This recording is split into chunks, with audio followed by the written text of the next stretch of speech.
The for sale sign hammered into the hard, frosty ground of West Virginia looked older than the cabin it was advertising. It was a simple, hand-painted thing, the letters faded to ghosts of themselves, but to Arthur Pike, it was a beacon. He'd spotted it from the rutted dirt road, a road his beat-up pickup truck had no business being on. The truck coughed and sputtered as he killed the engine, the sudden silence of the deep woods pressing in on him like a physical weight. This was it. This was the place he'd been looking for. Arthur wasn't a man given to whimsy. 22 years in the United States Army had stripped that clean out of him. He was a creature of routine, of logic, of mission objectives. Now, retired and a widower, his mission was solitude. His wife Mary had been gone for 3 years, and the quiet house in the suburbs outside Charleston with its manicured lawns and neighborly waves felt like a cage made of pleasantries. He needed silence that was his own, not the silence of an empty room in a house full of other people's lives. The cabin, when he finally wrestled his way through the overgrown path to get a good look at it, was a sorry sight. It leaned slightly to the left, as if tired from a century of standing against the mountain weather. The porch sagged in the middle, and a few windows were boarded up with plywood that had gone gray and soft. But the bones were good. Arthur could see that. The logs were thick, hand-hewn, and chinked with a mortar that had turned to stone. A stone fireplace, massive and solid, anchored one end of the structure. It wasn't a house. It was a piece of the mountain itself. The price was a joke, $1,000. The realtor, a jumpy young man named Corbin who met him back at the county land office, couldn't get the keys out of his pocket fast enough. "You sure about this, Mr. Pike?" Corbin asked, his eyes darting to the cabin's listing photograph on the file. "Place has been on and off the market for 30 years. Folks get out there, stay a night or two, and, well, they change their minds. No phone signal, no power grid. You'd have to be pretty self-sufficient."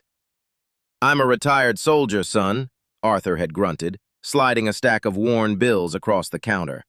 "Self-sufficient is the only way I know how to be." Corbin had just nodded, swallowing hard, and handed over the deed as if it were radioactive. That was a month ago. Now Arthur stood on his land, his property.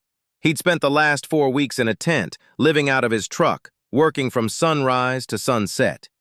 He replaced the rotted porch planks with fresh lumber. He patched the roof with corrugated metal. He hauled out decades of debris, old bottles, rusted cans, a child's rotting tricycle, and burned it all in a roaring bonfire. The smoke that curled up into the crisp autumn air smelled like renewal. And he wasn't alone. A scruffy black and tan terrier mix with one floppy ear and eyes that held the wisdom of the ages had shown up on the 3rd day. Arthur had put out a bowl of water and some of his own canned stew.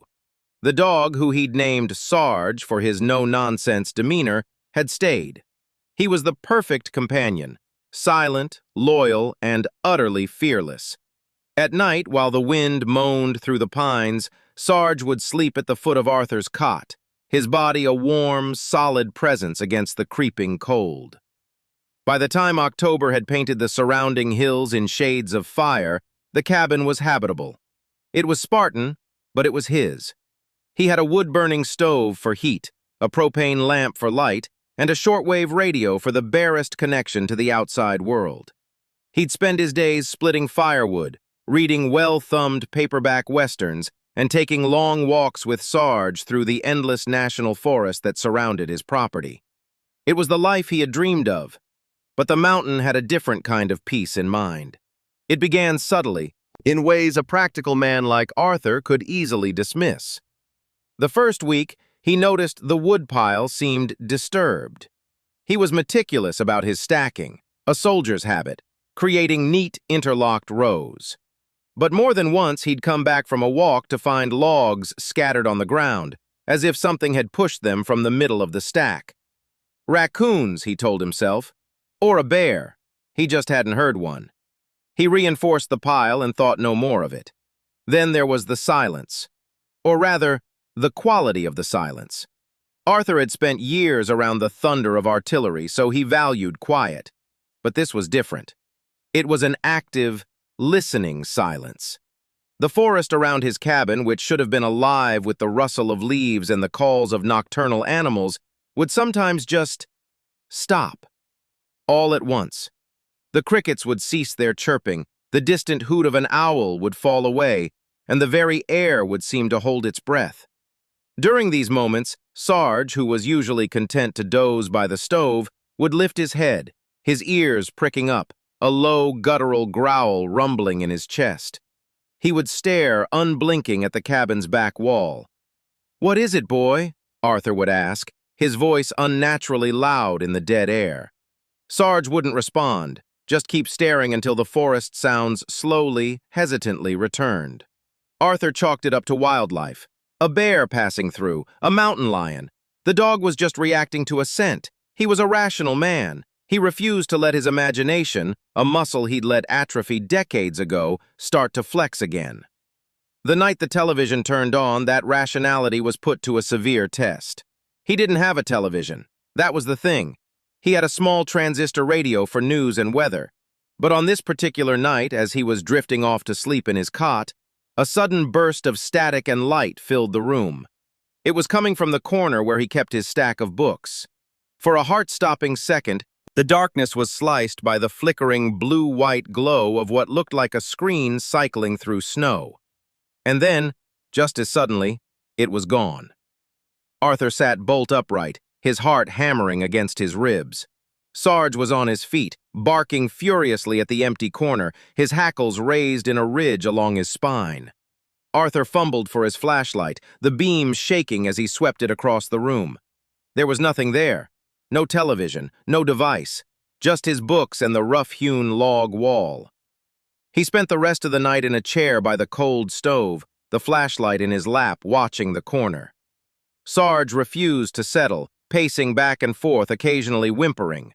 By dawn, Arthur had convinced himself it was a dream, a vivid, strange dream brought on by the isolation and the beans he'd had for dinner. But then the smells started. It would hit him at odd times, a wave of perfume, cloying and sweet, like roses left to rot in a vase. It would wash over him as he walked through the main room, then vanish. Or the acrid, choking smell of smoke, not from his clean-burning wood stove, but from a different kind of fire, one that smelled of burning cloth and hair. He'd rush outside, expecting to see the forest ablaze, only to be met with the clean, pine-scented air. And the worst was the smell of cold earth, damp, freshly turned soil, the smell of a grave. Sarge would react to these smells long before Arthur's slower human nose could detect them. The dog would stop dead in his tracks, his nose twitching, his body going rigid. He'd follow the scent with his eyes, tracking something invisible across the room, his tail tucked so far between his legs it almost disappeared. Arthur began to lose weight. He wasn't sleeping. Every creak of the settling cabin, every scamper of a mouse in the walls, made him flinch. He, who had slept through mortar attacks in sandstorms, now lay awake listening to the sound of his own breathing, terrified of what the mountain might send next. He started leaving the propane lamp on all night, the hiss of the gas a comforting white noise against the silence. One afternoon, the silence became sound. Arthur was outside, splitting logs for the week ahead. The satisfying chunk of the axe biting into wood was the only music he needed. Sarge was sniffing around the tree line, his usual routine. Suddenly, the dog froze. He wasn't looking at the woods, he was looking at the cabin. A low growl started, then escalated into a frantic, high-pitched bark. Arthur lowered his axe, watching as Sarge began to back away from the house, his body low to the ground. "Sarge, what is it, boy?" Arthur called, his voice tight. Then he heard it. From inside the empty cabin, a voice. It was a woman's voice, muffled, as if coming from behind a wall or deep underground. It wasn't speaking words he could understand, but it was singing. A low, mournful, keening melody that rose and fell like the wind. It was a lullaby, but one that sounded like grief itself had been given a voice. Arthur stood rooted to the spot, the axe dangling uselessly from his hand. The singing continued for perhaps 30 seconds, then faded into nothing. Sarge was still barking, but Arthur couldn't move.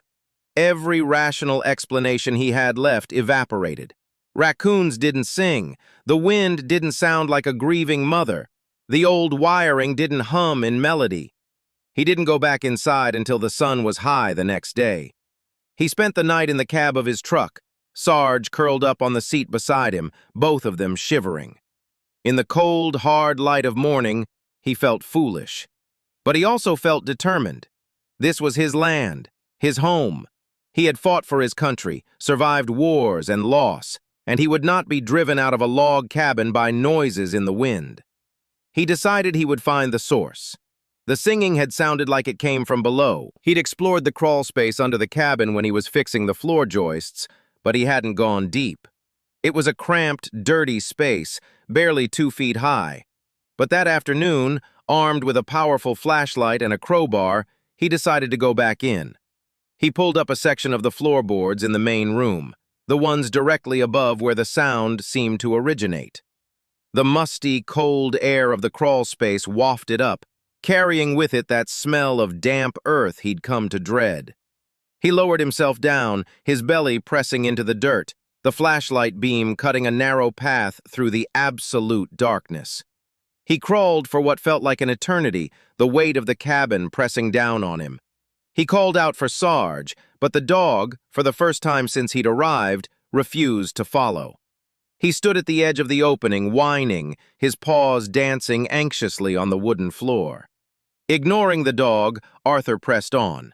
He was looking for anything, a vent, an old well, something that could explain the sounds.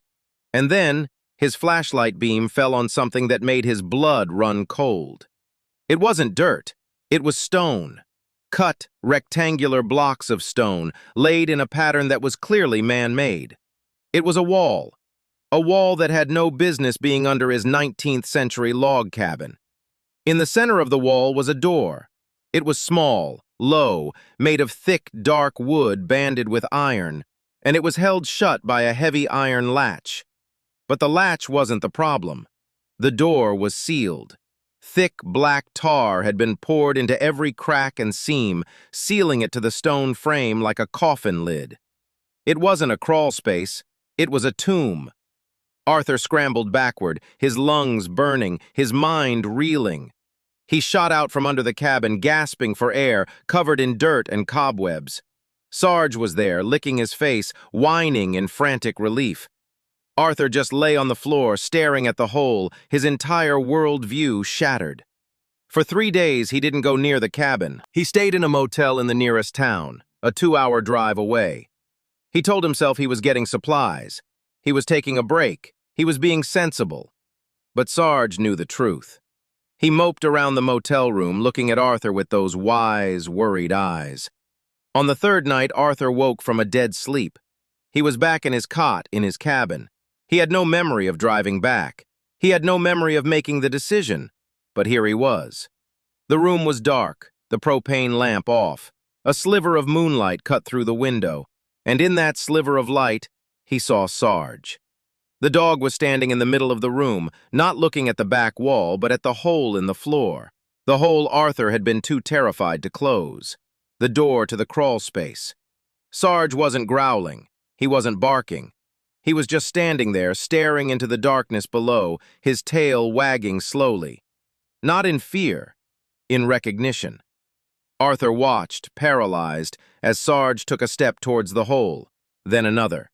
The dog paused at the edge, looked back at Arthur, and gave a soft, encouraging whine. It was the same sound he made when he wanted Arthur to follow him on a walk. The message was clear. Come on, it's time. Arthur Pike, retired soldier, a man who had faced down death in foreign lands, pulled the covers up to his chin and stared at the hole in his floor, the hole that led to a tar-sealed door in a stone wall. His dog, his brave, loyal companion, was asking him to open it. And for the first time in his adult life, Arthur was too afraid to move. The dog turned back to the darkness, let out one last quiet whine, and then, with a soft thump of his paws on the dirt, He was gone. Arthur listened, his heart a frantic drum in his ears, to the sound of Sarge's claws scrabbling deeper and deeper into the crawl space, heading unerringly for the sealed stone door that no one had braved for a century or more. The sound faded, replaced by a silence more profound and terrifying than any he had ever known, leaving him alone in the moonlit cabin with a mystery that now had his best friend on the other side of it.